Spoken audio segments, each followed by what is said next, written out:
north-central Georgia, northeastern Gwinnett County in north-central Georgia, southwestern Hall County in north-central Georgia, until 4:15 p.m. Eastern Daylight Time. At 3:34 p.m. Eastern Daylight Time, a severe thunderstorm was located over Cumming, moving east at 15 miles per hour. Hazard, 60 miles per hour with gusts. Source, radar indicated. Impact, expect damage to roofs, siding, and trees.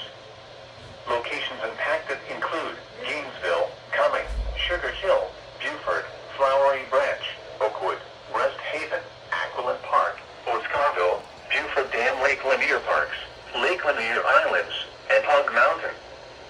For your protection, move to an interior room on the lowest floor of a building. If you see wind damage, hail or flooding, wait until the storm has passed, and then call the National Weather Service toll-free at 1-866-7-634-466 or tweet us your report at NWS Atlanta.